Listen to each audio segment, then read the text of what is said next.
Friday edition, episode 3 of North Sports Dynasty.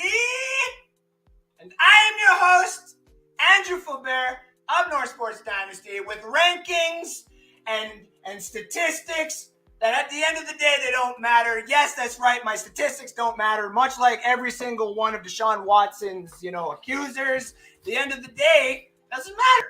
The guy's going to play anyway. That's how screwed up the NFL is. Welcome.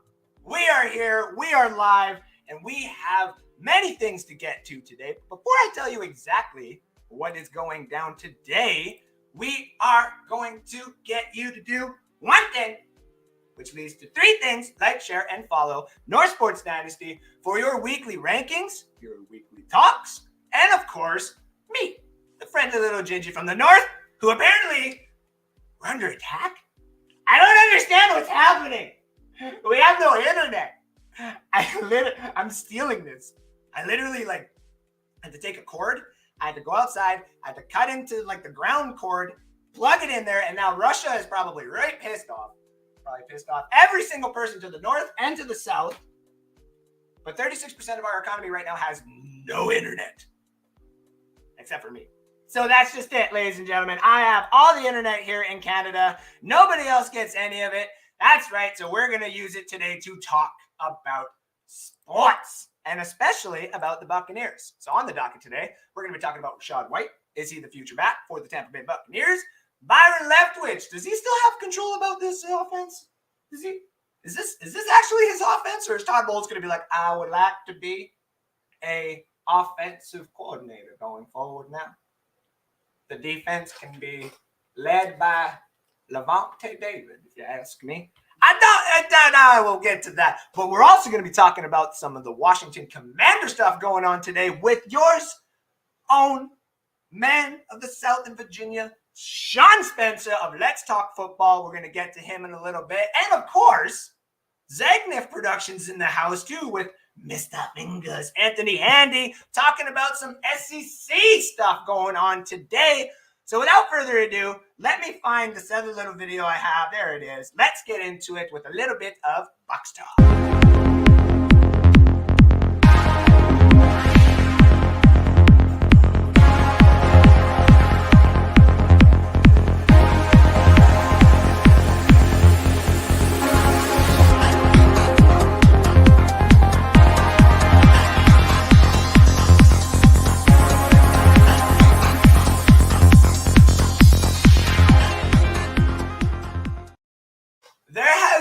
Many different great running backs, I guess, that you can say have put on the pewter and the creamsicle for the Tampa Bay Buccaneers throughout history. We've had Bell, we've had Martin, we've had Pittman, we've had Vaughn, and now we have Leonard Fournette. But also, we went and decided to go into the 3rd round again and draft another running back that no one really heard about again. And this guy's name is Rashaad White. This kid comes out of Arizona State Sun Devils. And depending on which day you catch him, and depending on where exactly you look at his stats, 6'2", 210. This guy is a beautiful blend of body type that you need for this type of running backs into the league nowadays, but also speed. Underrated speed here at the 4.45 at the combine, but also this guy had a top speed in college of over 32 miles per hour. What? And we got him in the 3rd round. Many different running backs that were available this year, and Isaiah Spiller being a big one. Obviously, the guy that I just forgot what the heck is his name that went to the Jets. Why, my dynasty, I should know this. And then, of course, Dameon Pierce went to Houston. We had the Robinson guy go to our boy down there in the Washington Commanders. But we ended up getting Rashaad White.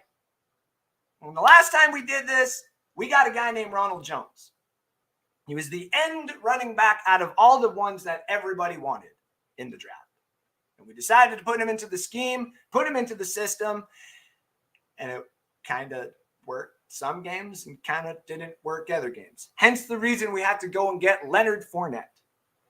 So this year, when we were all of a sudden looking at a lot of depth that we needed for this team, we went into the 3rd round and grabbed this running back that many people did not hear about, never really even sniffed about. And yet, at the end of it, We got him. And this kid's attitude in camp and this kid's attitude all over social media has proven a lot of people wrong so far. He's trying to make people understand that he ain't trying to be disrespectful to the Doug Martins and the other guys who have put on those running back numbers for the Tampa Bay Buccaneers. But this guy's coming to shatter all those records that those guys have ever set. This guy is on a mission. And yes, attitude and charisma and having that swag and that moxie may make you seem really good. But we got to look at the X's and O's here a little bit. This guy in college in 2020, when finally given the opportunity playing at a real college, he got 4 games, 42 attempts, 420 yards. And I got a hell yeah, 5 touchdowns. He also racked up 8 receptions for 151 yards and a TD. And that was just in a short little spat of what he was allowed to do. The next full year that he got in 2011, 11 games played, 182 attempts with 1,000 yards on the ground and 15 touchdowns.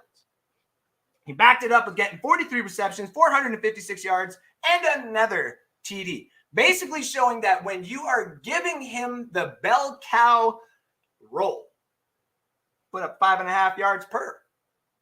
Guy was putting up touchdowns almost left, right, and center. That's a touchdown and a half, I think. My math is correct without using a calculator. It's a touchdown and a half a game. And that came against pretty good opponents. We got him in the 3rd round. But let's look through history here. Tampa Bay has been known to do very, very poorly at drafting 2 positions, in my opinion. The quarterback position, I don't care who the hell you think you are. The only good quarterback that we have ever had on this roster who has done anything for this team went to the Washington Commanders. The other one that everybody I know that they were a different name. I'm sorry, it's not my show. I can't do it. I live in Canada, Sean. They will take down my show if I call them that. I can't even call the football team here in Edmonton by their actual name that they accidentally put in the end zone and tried to cover it up with the Elks logo as fast as they could. This is how bad it is up here. Anywho, we have not drafted quarterback very well at all, nor have we drafted the running back position very well at all. We have gotten some damn good steals. We have gotten some damn good players. But have we ever gotten a Hall of Famer? No. Have we ever even sniffed someone that was going to go and be the number 1 back in the days of football when a running back could actually lead you to the playoffs? Did we have any of those guys? No. We had serviceable backs. Michael Pittman Sr. is still my favorite for a reason. It's one of the only running backs that we've actually had that you put him out there and it was consistent stats all the time. But that doesn't make you a Hall of Famer. Just because you're consistent doesn't make you the best. Just because Eli Manning was a 500 regular season quarterback and 2 Super Bowls does not make him necessarily a Hall of Famer. Tell that to some Giant fans, and they may be coming onto this show to tell me how wrong I am. But at the end of the day, the Tampa Bay Buccaneers' offense has always statistically and historically never been that great. We have had some key components. We have had some key great players, but we have never been able to mesh it into the recipe for success that we have always wanted to until now. But we had to go and get those guys in free agency. Tom Brady, Leonard Fournette, Gronkowski was a trade. Some of these offensive linemen we had to draft. We did draft another one in Keyshawn Vaughn. And we've drafted Doug Martin. We've drafted Charles Sims, who I personally love. He's the best dancer that we ever had in our backfield. He was just injured all the time. We have had some studs, but we've never had the guy. And Rashaad White brings 2 things into this system. He brings the Leonard Fournette 3-down back style to this offense and a bit more of a slimmer style body. He likes to kind of run high, almost like an old school Le'Veon Bell without the taking his time in the pocket. He likes to just go right through. But the other side that this guy's got is he can catch the ball. And we have seen what Tom Brady can do when you finally get a running back that can catch the ball.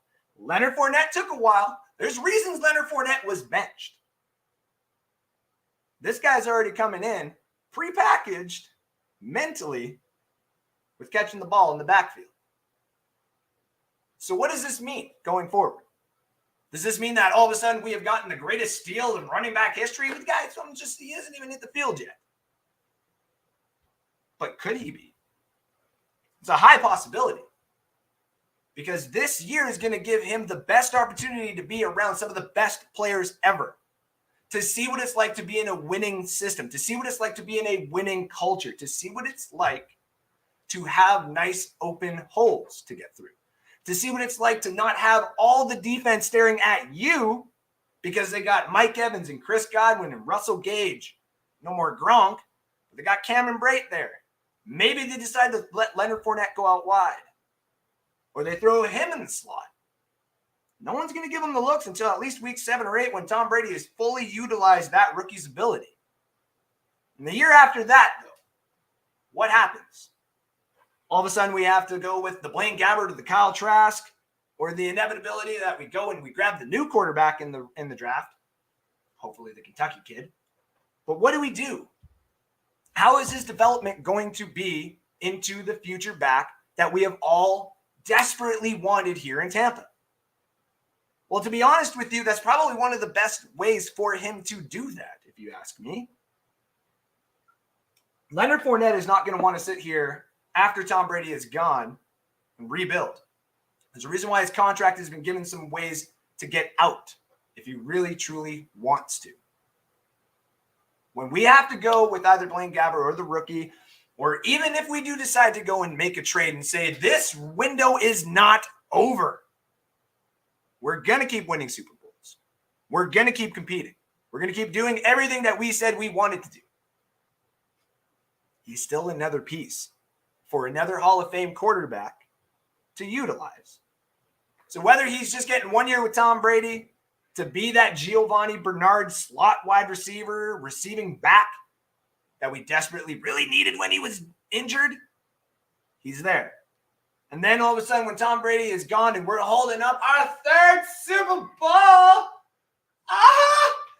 third Super Bowl, which is in Arizona, right? So the Swintons would be able to sit there and get all the pictures and all the confetti for me, which would be like the greatest thing ever, sending some Steeler fans and some Cowboy fans in there with a little bit of Canadian loonies and doonies and getting me some gear because my Tampa Bay Buccaneers did good. But even when it's done, he's going to be the lead back. He's going to get the opportunity. He's going to be a fantasy threat. He's going to be the future back for your Tampa Bay Buccaneers. Is he going to be the Hall of Fame back that we want? Who knows? Is he going to do at least something that we have not had for a long time here in Tampa Bay? Since we've drafted anybody, essentially? Yeah. Is he going to be Leonard Fournette 2.0? Timeout on that. He's going to be a nice blend. Leonard Fournette, Giovanni Bernard, Le'Veon Bell, and a couple of these other guys who like to stand up and run. Because honestly, he's a brilliant guy to watch run. This guy is going to be fun for the future. And I'm telling you that right now. Speaking of future, Byron Leftwich. Does he still control this offense now that Bruce Arians is gone? And what does his future look like after this season? Is this him saying, I can only do it with Tom Brady, so I'm going to stay here and then get my Eric Bieniemy type interviews where I am all of a sudden the number one offensive coordinator out there and everybody has to pay me all this stupid, ungodly amount of money so that I can go and run their franchise? That just sounds like a pretty good idea. Kind of sounds like something the Tampa Bay Buccaneers would do, right? Yeah. But also at the same time, when you look at it this year, Byron Leftwich is just the offensive coordinator.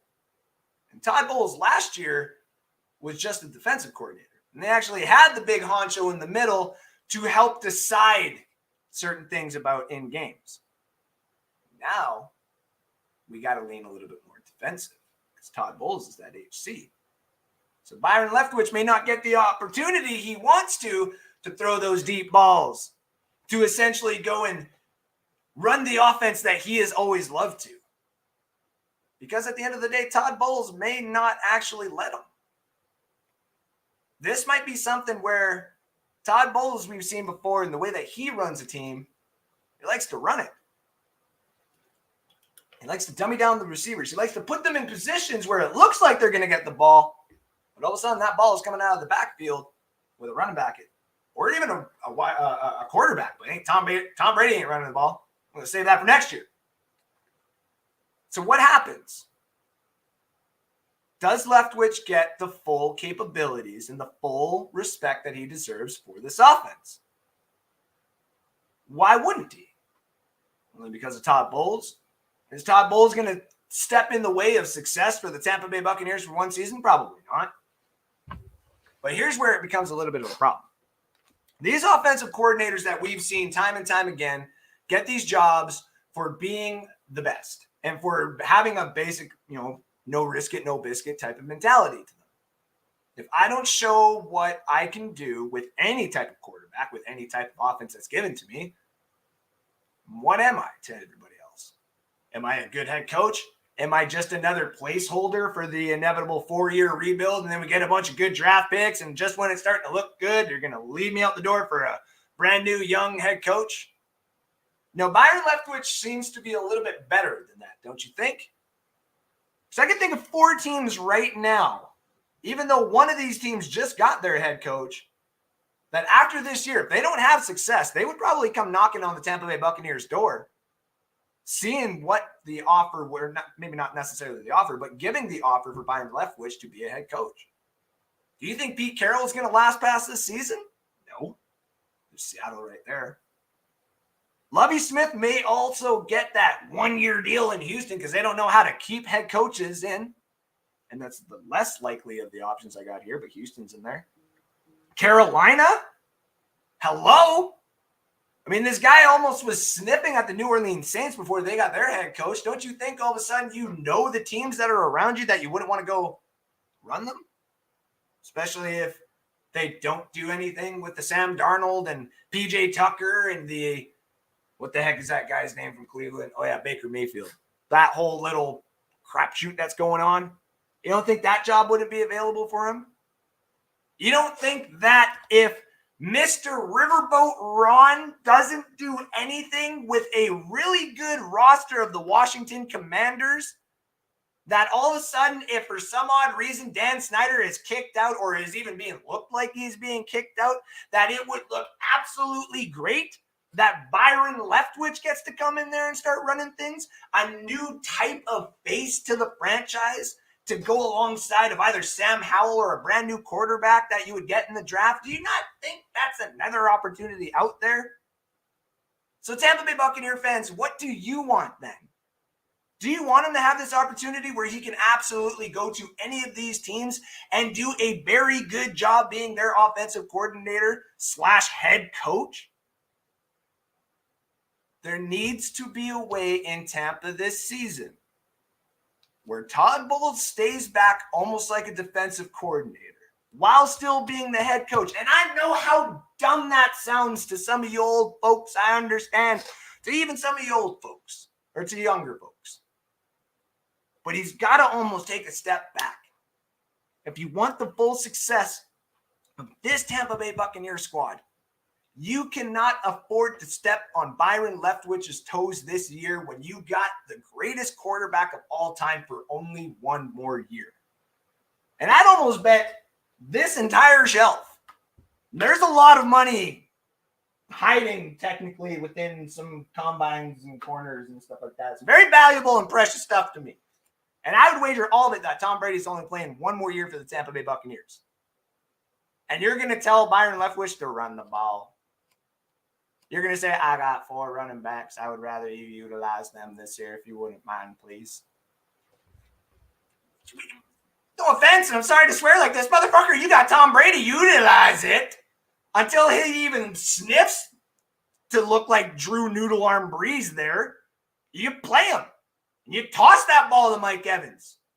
Hell, if it wasn't technically for your zero blitz call against the LA Rams and Cooper Kupp going one-on-one with Antoine Winfield, who's essentially supposed to do a blitz. We had that game. We were going to LA, Todd. It's not the Rams. They would have been sitting at home in their own little suite watching us win it again. But you decided to play nasty. You decided to play your own game. And I get it, and I respect it. It won us a Super Bowl. And I love you for it. I adore you for it. And every Buccaneer fan does. But, just for one season, don't step on Byron Leftwich's toes. Don't bite the hand that feeds you. You are given a great offense. And no offense, this is probably the best offense you're going to be given in a long time. When it comes to the guy who's literally helming it. I don't want to hear any type of mid-season kerfuffle of Byron Leftwich having any inclination that he does not get to run his offense the way that he does. I don't want to hear no reports come out of Pewter, out of PFF, out of NSD, out of anyone. I don't want to hear it. Todd is a great coach. But Byron Leftwich is our offensive coordinator. And in his first season here, Tom Brady gave us a Super Bowl. If that doesn't tell you right there to just don't touch the porcelain.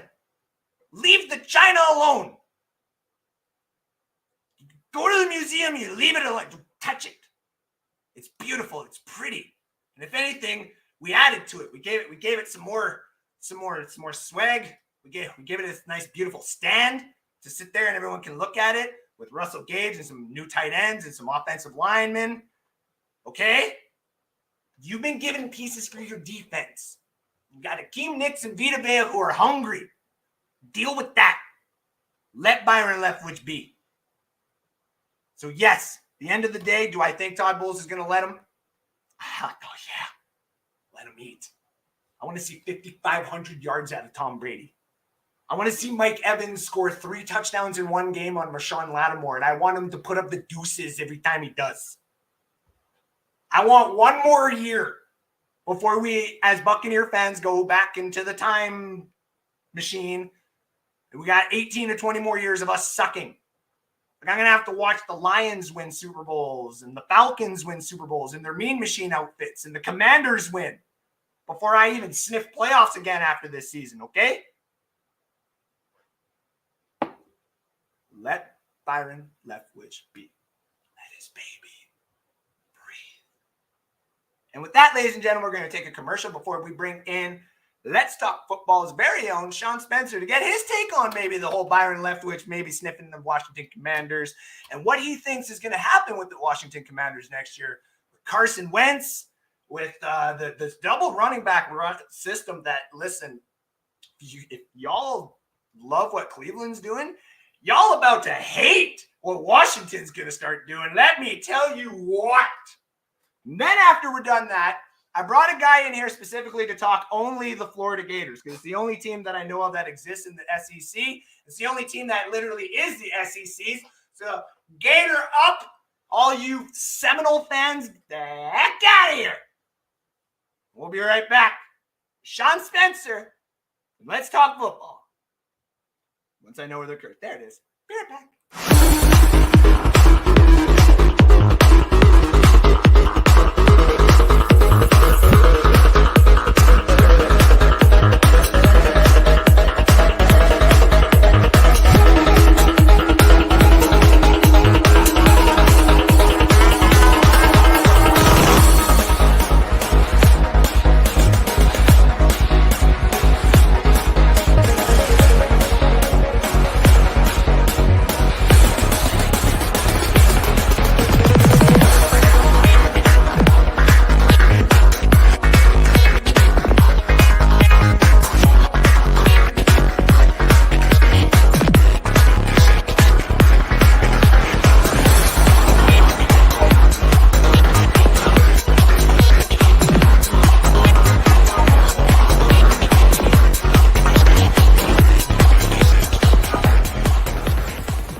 Gentlemen, the two most enthusiastic, craziest people you could ever ask on one television screen. Let's go. Let's Talk Football's very own Sean Spencer, how the heck are we doing, buddy? Woo! It's a Friday night. You already know I'm good to go, baby boy. I'm always nice, and I'm like doing multiple shows in a week. I miss it. I've been resting over the summer. You know how we've been doing, but I feel like the fall is coming back. It's time to get back into this. I like this. Isn't this fun? Yes. I like the weekly stuff. I like getting the emails or the quick little messages being like, get you for a show? Done. Yep. Can I get you for this? Done. Like the season is starting. We got a couple weeks left before we start getting into the major training camp of things. Oh my God. Ooh. Now let's get right down to this. Come on. Let me just first bring this up. We talked about your quarterback. We talked about all that the other day, but I want to get right to the start of it. You guys went through a complete rehaul of your name. Okay? And I know a lot of people don't like it. I know some people do like it. I know some people understand it, and that's kind of where I'm at. I understand it. I'm in the middle of it. You know what I mean? But at the end of the day, I think a lot of us for a little bit there were getting on board with that whole Washington football team. It was like, it's Washington's football team, dude. It's like, what's their mascot? Right. Football team, man. I mean, but it's cross promotional. It sounds like a soccer club. You know what I mean? Yep. So then you get those soccer people in there. It's like, yeah, and let's not forget, I mean, the first year under the football team, we swept Dallas. Yes, you did. Yes, let's get it, baby. We were Dallas. Starting it early, baby. Let's go. Ash is going to love that. I've seen her in the comment section here, which, by the way, much love to everyone. I see Ash was first in there. Yep. Much love to you. Anthony was in there as well, but I see her going in there. Football team was much better than Commanders. Listen. I don't disagree with that. I actually am starting to come around on the whole Commanders name. I'm not going to lie. Yeah. I just heard, I think it was the Pat McAfee show where somebody like that just leaked the whole, the chant. It was you guys. That's what it is. Hail to the Commanders. Yeah. Oh, yeah. I'm excited. Yeah. So with that being said, you guys got the whole new name and stuff like that. I love it. I love how you guys kind of kept the whole color too. Like there's no way that you guys could have went the whole entire way going like a blue and green or anything else like that. So I'm glad that you're still happy about that. But the one thing I gotta ask you, are you happy about how your team's looking this year, buddy? I am. I mean, like, look, you talk about the name and 22, and it was supposed to be this big thing. For some and for most, it was kind of a letdown because it was like, this is the name you chose, but we got past it. Obviously, the big news, Carson Wentz, bringing him over, trading from the Colts. Everybody has their opinion. We'll see how that goes down the line. But the draft, I was absolutely very excited. As you know, I was on this show, on Let's Talk Football, the draft show, with you and the Swintons. Shout out to them. And when the trade happens, you know, we traded with the Saints, ended up moving back, getting Jahan Dotson. Second pick, getting Fadarius Mathis, which is like going to be that little three-piece in the middle. Jonathan Allen, Deron Payne, and him, since Ioannidis is out. And I'm loving it. Brian Robinson, the running back out of Alabama. I mean, we're making moves, and everything that we did, like, especially in hindsight, now that I can look over it, comb over it multiple times, I'm like, I love it. Oh, I love it. There's like 3 or 4 players right away that I'm like, yo, you could definitely add valuable time. You have valuable time in the game, you know, and then you get to Sam Howell, my guy. Let's go, baby. I was trying to clip and get that clip before this show because, like, as you heard me saying, yeah, I was trying to message you. My whole internet, everything was gone until I actually got home today. My country's under attack cyberly, dude. Like, it's just absolutely insane. But yeah, no, I wanted to put that in there because when we were doing the show and it showed that the Washington Commanders had drafted Sam Howell, all we were doing is like, Sean's going to be on here right soon, man. Here we go. That was awesome. So what do you think, though? Let's get your take on Sam Howell, honestly, for the future of your team. Do you find him more as just like a backup piece, kind of like what Colt McCoy was back in the day? Or do you think there's something to him, whether Ron Rivera stays here or another coach comes in? Do you actually think that there's something to this guy for your system with the Washington Commanders? I honestly think potentially if you put him in this system, I think he would succeed. personally, I think he's going to have to get over the hurdle of Tyler Heineke because he's a fan favorite. We love that guy, the spunk, the excitement, and he can get it done. He can't throw as far as we might like in X, Y, and Z, but he's still solid. So I think that's going to have to be, a competition. It can't. But right now, I don't want him. Look, take your time. You know what I mean? Yeah, exactly. Take your time. 2 years ago, they were thinking he could be a potential top 10 pick.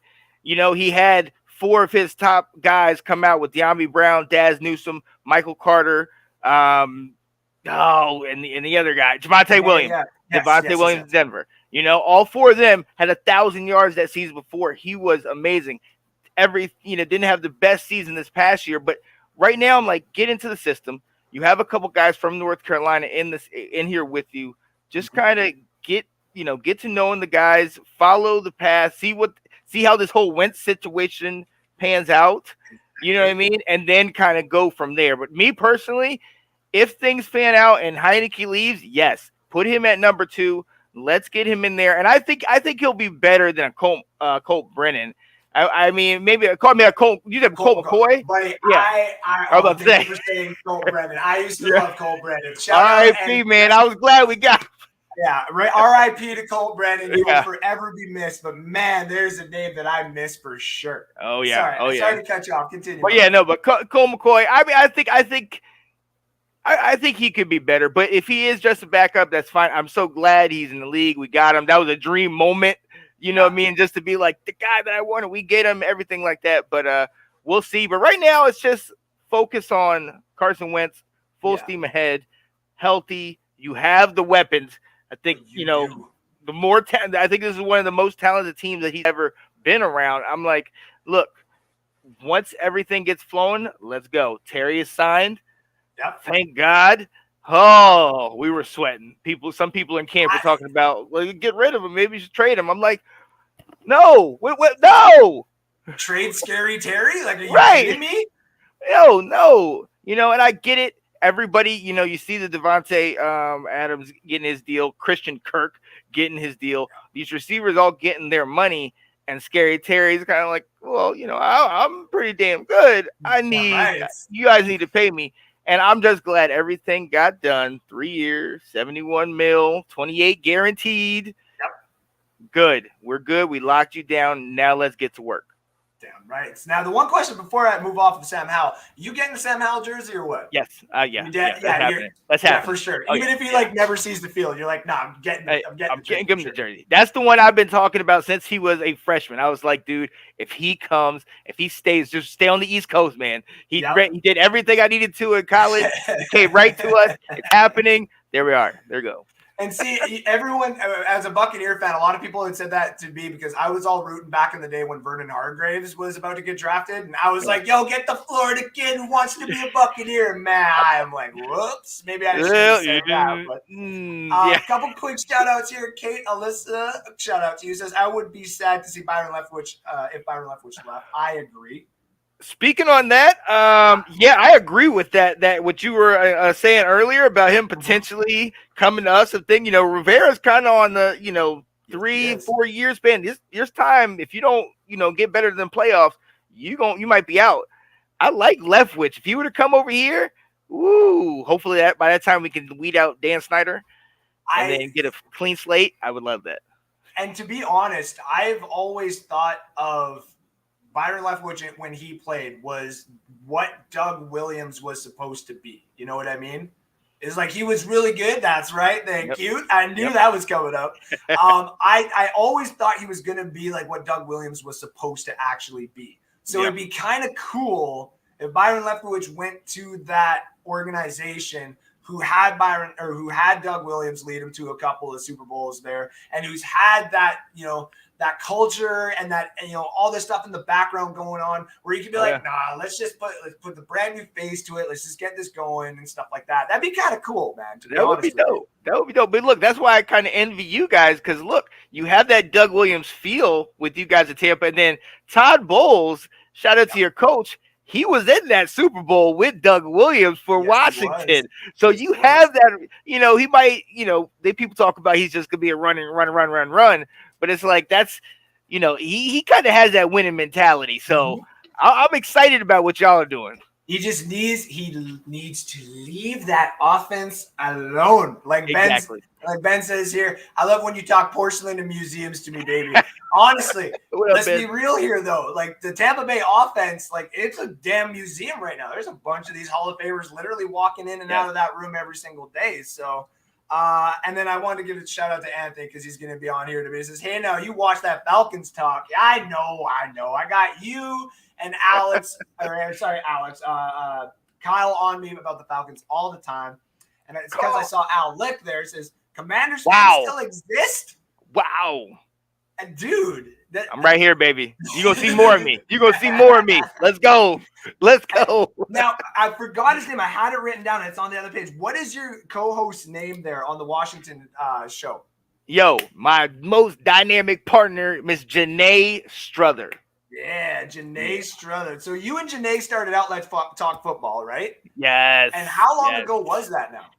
Wow. So that was 2000. I want to say 2016. Both of us worked. We both worked in Mount Pleasant Baptist Church. There's a school in the bottom, so we were both teachers at that school. We both kind of talked football randomly here and there, but not, nothing really major. Yeah. One day, I was coming downstairs. I think I was coming out of the bathroom actually. And I came up and she was in the hallway with another teacher. And apparently Janae was like, I was thinking about doing some kind of show or something like that. And the teacher was like, Miss Robinson, I love you, Miss Hattie Robinson, said, hey, why don't you do it with Sean? And Janae asked me, she looked right over to me. She said, would you want to do a show? I was like, yes. You know what I mean? This is 2016, not knowing anything. We started with a phone propped up on a table in the choir room of a church. Wow. Just her and I just going back and forth. And she's a diehard Dallas Cowboys fan. I'm a diehard Washington fan. That was it. So that was the first. That's what we fed off of, going back and forth on Washington, Dallas, and this and that, and kind of being able to be cordial, but at the same time being like, I still don't like you. Like, you know what I mean? Like, still kind of better than your team. Right. Yeah. I thought she was a Commanders fan. I had no idea that she was a Dallas Cowboys fan. Yeah, she loves Dallas. Shout out to Janae, because I still remember being on I think it was my first show I did, and I was just like, is Sean the full owner of Let's Talk Football? No, that's Janae's too, right? Like it's 50-50? It's 50-50. And then everyone comes to the comments, they're like, yes, it's 50-50. I'm like, thank you, because I don't need Janae getting mad at me. Listen, I want to go on a show with her because her energy too. My goodness gracious. She's got so much energy. And everybody wants my energy. Are you kidding? You want to know how much more stuff I would do if I had even a little bit of her energy? Yes. Hey, look, let it be known. She was absolutely the one that had the idea, that started it. The reason why I kind of, expanded with a lot of different shows, she went after season 4, she had an opportunity to work in Australia. And so she was going to travel abroad. Long story short, the job that when she got over there, the job that she was supposed to get, something happened, messed up. So she ended up able to come back. But I didn't know if we were going to be able to do the show anymore. And I'm sitting here like, all right, do I want to just kill it or no? We've been doing this for 3 years. I want to keep going. Then you bring in Nick and Delilah. I met them in a online karaoke chat during the pandemic. Yeah. And we randomly started talking about football. And I was like, yo, we should just do a show. Like, would you guys be interested? And right towards the end of the season, they jumped on there with me. And it was like, you want to do it next week? Yeah. Want to do it next? And it just kept coming. And then after that, it was like, oh, I can create that one. I can do that one. I could do. And then I was just like, because my cousin once told me, he said, he was sitting there. We were 8 or 9 years old. And he was like, he was looking at pictures like, oh, yeah, this girl's hot. Da, da, da. And I was like, yeah, man, she's hot. He was like, look, Sean, let's be honest. You ain't gonna do all that. All you want is the football. That's all you care about. That's all you love. Just cuddle up with that at night. And I was like, you're kind of true. Like that's my passion. That's my first love. So the more you build, the more you talk, and then being able to hang out, meet cool people like you. Oh, yeah. Man. And see, and that's what in my opinion, football has been all about. Like, a lot of people talk about, like, oh, there's 53 people on a roster. Like, everyone's going to get along. I've played football. I'm sure you've played football, and we know a lot of other people that play football. That is not the way that it goes at all. I went to blows with my starting running back, and my starting running back ended up going to, like, colleges in Canada here and being, like, a superstar. And I had the audacity to go to blows with him.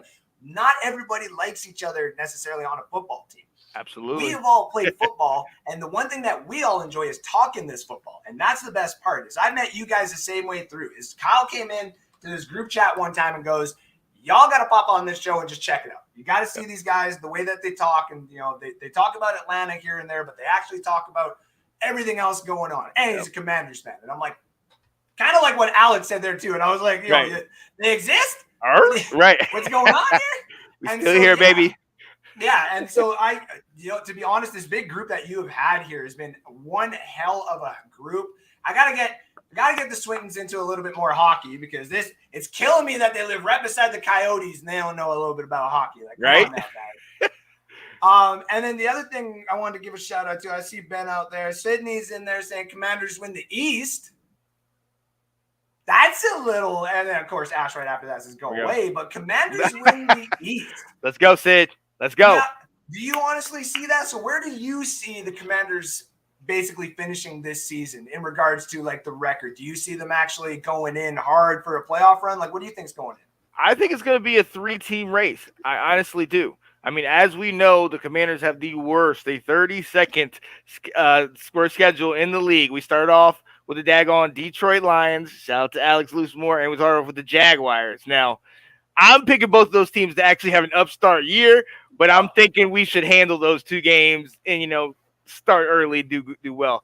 I'm thinking that we're probably going to end up second in the division, and it's going to be close with us and Philly. I'm going to give it to Dallas, I think, because they're the 31st worst schedule in the league. I do wonder what Dak's going to do now that he doesn't have all that weaponry around him, and if Zeke – how he's going to play out, but we shall definitely see. But I think it's going to be a 3-team race that's going to come down to the last week of the season. I think we're going to come in second, but I do think we will hit that wild card playoff.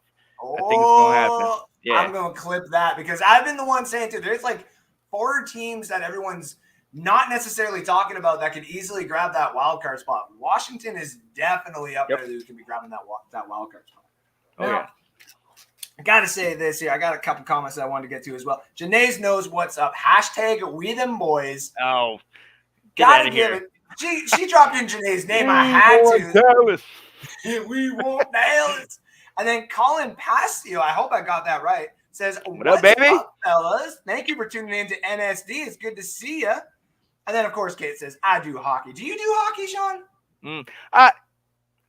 I kind of sort of did Capitals for a while, and then once we won it was kind of like, and I was down for Ovi, but I don't really – I have a buddy that lives in Philadelphia, diehard Flyers fan, like goes hard, tries to show me like all like the hockey old – I used to be his roommate, so he tried to show me like all the older hockey videos and everything, and I love it, but I just couldn't – I feel bad because it is good. I've watched it and I love going to hockey games. Yes, I've been up there on the ice where they come up and you're just, getting into it like that. But I just can't.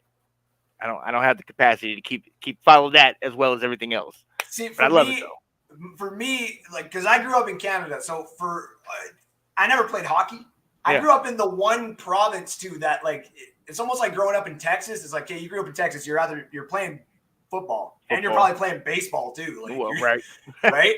And for me, I grew up in the one province where it's like you're playing hockey. It's like I got no money, dude. Like, I got no money to play hockey. I fight. Like, right.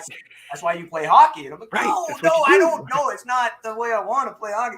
But like, it's a way different thing. I totally get it. Like, hockey's not anything comparable to football. And for me up here in Canada, I had to learn hockey stats.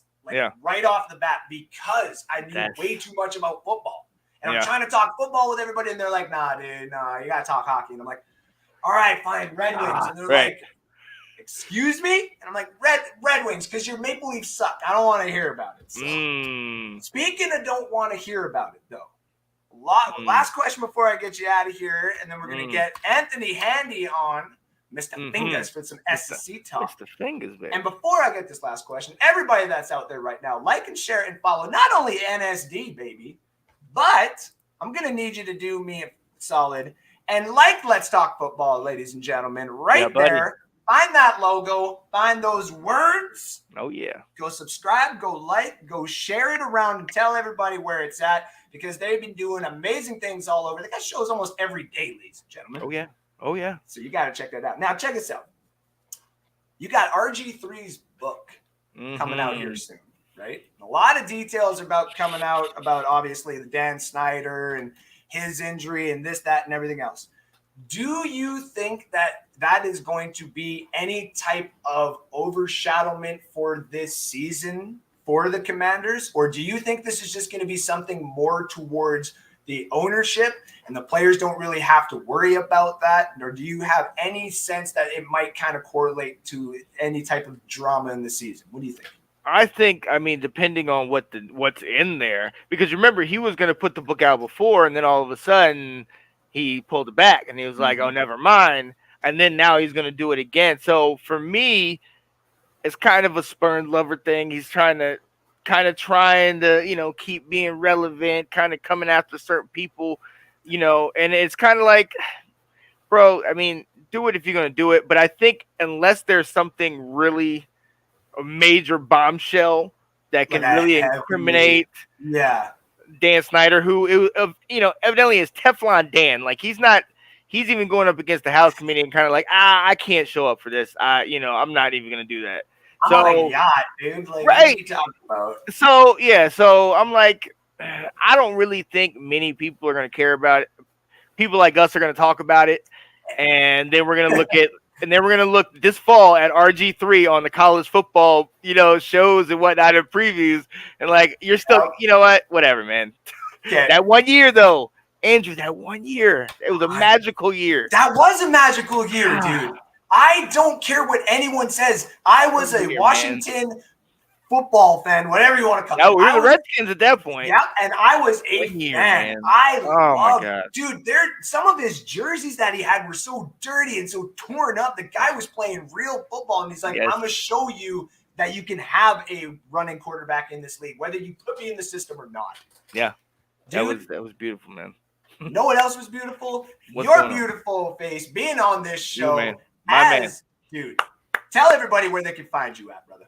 Yo, ladies and gentlemen, I am Sean Spencer, one half of that dynamic duo that is Let's Talk Football. Honestly, you can find me 6 days out of the week, but more importantly, let's start with Monday, 6 o'clock this fall. Myself, Janae Struther, Let's Talk Football, bringing you the news and notes, the recap, the preview of the game. Best segment, does that make me crazy? Yeah, buddy. Multiple other shows. Let's Talk Football, the Roundtable. We have the college show, This Week in SEC, Washington Football Weekly, Let's Talk Football Ladies Takeover, the Sunday show, the Fantasy Show.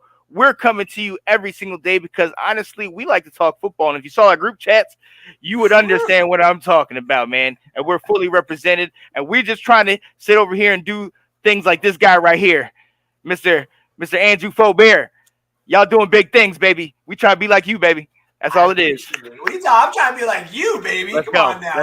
Let's go. Thank you so much for being on the show today, buddy. I appreciate it so much. I'm going to get you back on, obviously, when the season starts. I'll get you back on before the season or before this off season's over and done with, my brother. Yes, sir.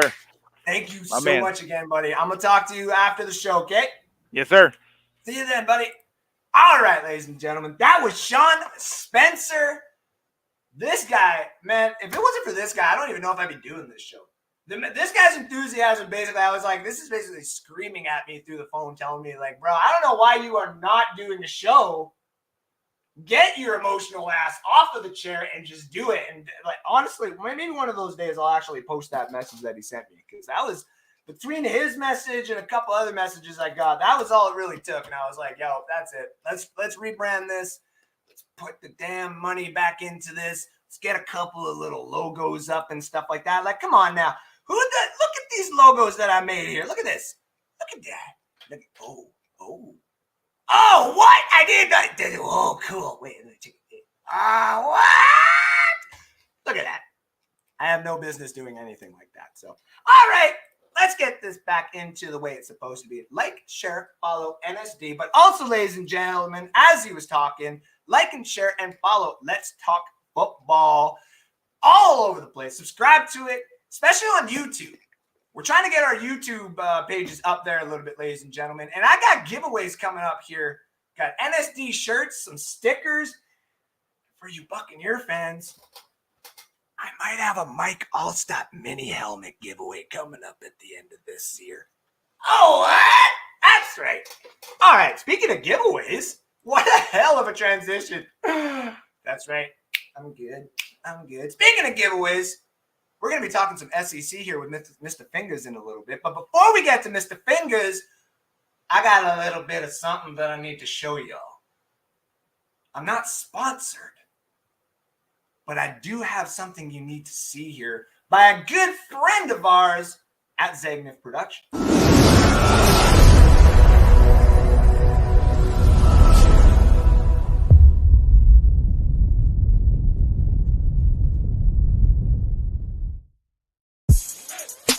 Zagnif Productions, in association with Zagnif Apparel, gives you the opportunity to win free athletic gear. And here's how you do it. Visit the Zagnif Apparel Design Shop at Etsy.com. Purchase any piece of apparel that will automatically qualify you for the August 7th drawing for free apparel. Each purchase counts as one entry. No limit on the number of entries allowed. At least one lucky winner will win one free outfit. That's right, one free top, one free bottom. Note, the embroidered bomber jackets will not be regarded as prizes for this sweepstakes. July 30th is the last day to enter. So get to the Zagnif Apparel Design Shop at Etsy.com today for your chance to win free athletic gear, courtesy of Zagnif Apparel. in conjunction with Zagnif Productions, LLC.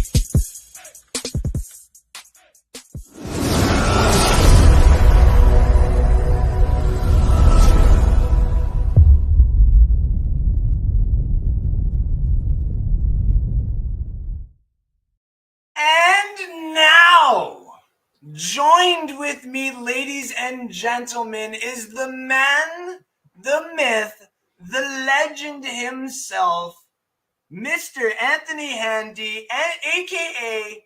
Mr. Fingers, a.k.a. Zagnif Productions, Zagnif 1. How the hell are we doing today, my friend?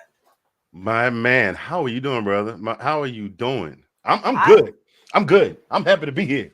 Yeah, see, that's almost want to get my Shannon Sharp on right now. You understand what I'm saying? Skip. See, Skip, what's going on right now? What's going on? See, I told I wasn't gonna have the Black and Miles and Hen Dog in here today because I said I was gonna behave. But you got a brother riled up. You're looking through the logo at people. You're playing peekaboo with your own logo. I'm like, what kind of man is doing this kind of stuff on internet television? Yes, I'm here. It's my turn. It's my turn. No, Skip. Stop it, Skip. This Mountain Dew bets you keep doing.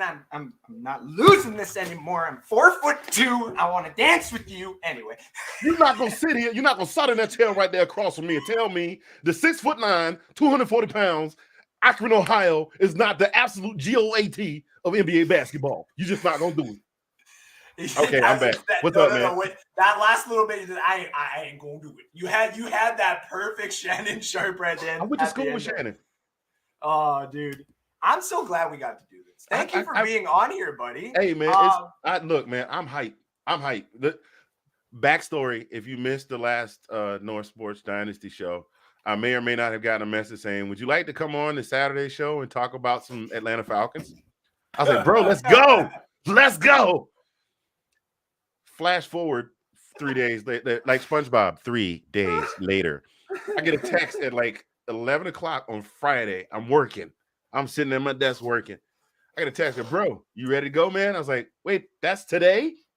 You told me Saturday. And long pause, which I know he was going back and checking the message. Like, oh, crap, man, my bad. My bad. I'll get you back on. I got you. Can I get a mulligan? So here I am. Yeah, this is the mulligan. I'm so... I forgot about that too, because I was just like this last like week and a half too, especially at work. We got so many new people, and they were like, take leadership. And they're like, we're going to put a leadership in. Now it's back to take leadership again. And I'm just like, okay, fine. Well, like, the only leadership I know of is my show here. And I just want to get back to doing my show here because this is more fun than trying to sell cannabis to a legal country that cannabis isn't supposed to make people upset here, dude. It's supposed to make people happy. Why the hell are people upset when they come to my store? Kate, Because if you're out listen, there. people do not know. People tend to think that what they want is going to make them happy. And a lot of times, if you give people exactly what they want, remember Bruce Almighty? Yes to all. And Buffalo almost burned to the ground. Yeah. What a great movie, too. Yes. Underestimated Jim Carrey. Same with Yes Man. I don't care what anybody says. Yes. Yes Man and Bruce Almighty. I love that. Did you not write this yourself, Bruce? Smite me, Almighty Smiter. Oh, man. I was just going to say, every time I talk about these classic movies and stuff like that, I'm always like, okay, I'm going to have to put it on here. But now I'm going to want to watch Ace Ventura, Pet Detective. And you must be the Monopoly guy. She found Captain Winky. The best for me, the absolute moment of comedic genius was him sliding that glass door open and closed. I just can't do it, Cotton. I just can't do it. Yeah, the ship doesn't have enough powder. Like a glove. My man. Yes, for those of y'all that don't know, if you missed my post earlier, I do a lot of impersonations, a lot of them bad, but you know who they are when I do them. So I do a lot of impersonations too. Like if Joshua Cole Allen was out there or anybody from the old Tampa Bay Buccaneers days, they'd be screaming at me to do the Christopher Walken. But as Anthony, oh my God, wait. You can't mention Christopher Walken and not do Christopher Walken. I carried this uncomfortable hunk of metal. And now, my little man, I give it to you. That sounds like my Christopher Walken sounds like Bane with a chest cold, but it's okay. Two little mice fell in a bucket of cream. One of those mice simply gave up and drowned. The other mouse kicked and turned that milk into butter. I am that second mouse. And Christopher Walken. See, the thing is, I got to get into it. Like, you're killing me. You're killing me right now. You heard me in the background doing my beautiful people before the show here. Oh, and yes. If I was my man has a walk-in, I gotta chill this thing out a little bit here. Yeah, that's the kind of thing you gotta do. You know, you drive around in your Lincoln, rubbing your finger. Why am I rubbing my fingers together like this? All right. If we're gonna start doing things like that, I might as well have just really pulled out the, I got some good stuff over about 2 feet away from me. If we just want to end the show now, get a couple people in here, we can just get some things burning. All right. Matthew McConaughey sounds like what Bill Clinton would sound like if Bill Clinton smoked marijuana. Wait. Matthew McConaughey sounds like Bill Clinton when we all know what Bill Clinton was doing in the Oval Office that one night, okay? We all know that's how he sounded to Monica. I thought he was talking over foreign policy. If talking over something foreign, that is for damn sure. Yeah. We promise y'all we're going to talk about SEC football. Listen, you just put the 2 craziest kids in the entire family together. We are like the 2 cousins that you have to separate at Thanksgiving dinner because the 2 of them are just going to gang up on everybody else. Yep. We already went for our walk and everything. Like, we went for the cousin walk where the younger cousins are like, why are you guys coming back smelling like Auntie's rose garden? Hey, cuz, you want to go for a walk? I want to go. No, you stay here, little man. I don't know about that. Why your cigarette so skinny? My family already knows like what I do for a living and stuff like that. They ain't gonna let no cousins go for no walk with me and stuff like that. Just like I see Ash down there, not the cousin walk. More like if I came down to Arizona, I'm like, hey Sid, you want to go for a quick walk like down the thing? Ash would be like, hi, me too. So. We have to find some babysitters. Speaking of babysitters, the SEC feels like now they're babysitting like all these other teams here. Because you got all this other like transferring and people are wanting to actually play real competition. So let's kind of talk about the SEC here and now what it's kind of got. Let me address that. Let me address that statement that you just made. It is I hadn't thought about it until you just mentioned it. But people for the longest time were saying, well, the ACC is complaining because the SEC gets 2 teams in, or the Big Ten or Pac-12 or whatever, right? And so, like, how come these guys are always getting all these teams? And it's like, well, the SEC is the dominant league in terms of physical play in the league. Like, you can take, like, okay, case in point, you can take a middle of the road team like a Texas A&M, although they're kind of on their status kind of got upgraded when they beat Alabama. It's like the nerd girl that got a kiss from the hot dude at the house party, and now she's on popular status at school on Monday. But like Texas A&M can roll down to Lubbock. I'm sorry, Texas A&M can roll down to Norman and knock Oklahoma upside the head when Oklahoma is the king of the Big 12. Well, in a couple of years it'll be SEC also. You know what I'm saying? That's why you can take an Ole Miss and fly them all the way out to Los Angeles and totally just beat up on Southern California. Mm-hmm. So it's very interesting to me now. But it's not about the competition. It's not about the competition at this point. It is all about the almighty dollar. Yep. The 2 conferences, I did not know this stat until Thursday. The Big Ten and the SEC account for 66% of all the television revenue earned by the Power 5 conferences. 66%? I could definitely see that, but that's still a lot. Oh, that's a whole lot, man. It's like, Jesus. Man, sorry, no, go ahead. No, and that's a whole lot. And then when you think about the fact that the majority of that revenue is generated by a very small number of teams in those 2 conferences, mainly Alabama and Georgia in the SEC, to some extent Florida. I mean, there's still some fans. There's still got a goodly amount of fans left that didn't jump off the bandwagon after Tebow left. I said it to you too, Mr. Gator Up. Kiss my butt. And then in the Big Ten, you got that team up north and that team down south, as they like to call each other. Yep. And those 4 teams, on the back of those 4 teams, those 2 conferences have become the powerhouse conferences in the Power 5. And to be honest, like, I've been a Gator fan for a long time, and I'm so sorry. You know what? I just figured out how we can make you some revenue. We get you on Dr. Phil to have him talk about why you're a Gator fan. And then you cuss out the crowd like that little 13-year-old girl, and in a few years you'll be buying a $5 million mansion in Miami like she did. I mean, don't get me wrong. Don't get me wrong. If someone told me they were going to pay me a lot of money to go up against someone to just be completely opposite of every take that they got, consider it done and double my money when they start crying and then leave the stage. Like, I'll make Dr. Phil retire. Oh no, she didn't make that much money when she was on the show, but the record deal that she got. Oh, yeah. She just bought, at 18 years old, a $6.5 million house for cash. Yep. So cash me outside, cash me my check. Exactly. Anyway. And now with regards to some of the money that you were talking about here, the NIL program has been finally thrown into college. And a lot of these guys are now saying, oh, these big guys are the ones that are paying for all these players and stuff like that. So do you see, because obviously what you were saying, like the 66% revenue between the Big Ten and the SEC, do you start seeing that in a weird way break down to where all these players are going to go? Like, is this one of the reasons why these teams are going to the SEC, is because there's going to be more money available to players there? Or?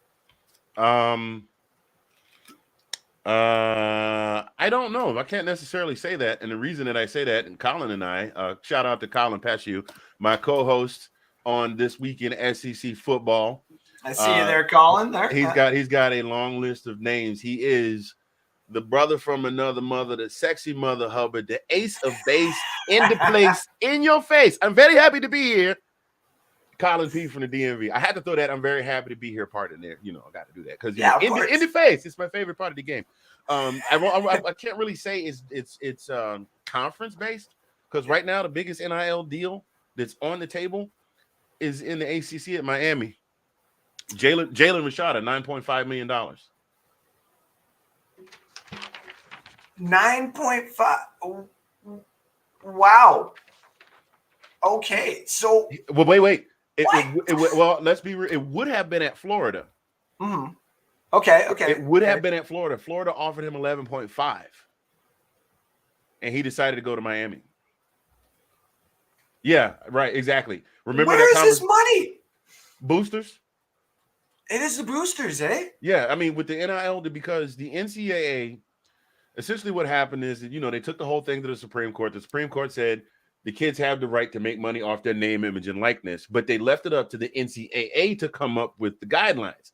Well, the NCAA pulled a Pontius Pilate and said, I want nothing to do with this. We're leaving it up to the schools. And it's basically a free-for-all. I mean, there was a kid at Florida State that threatened to sit out if he didn't get a bigger NIL deal.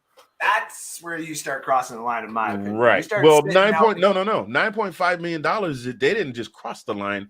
They gassed up the Maserati, laid the hammer to the floor, and burned out all the way across that line. $9.5 million is way too much money for way too much money.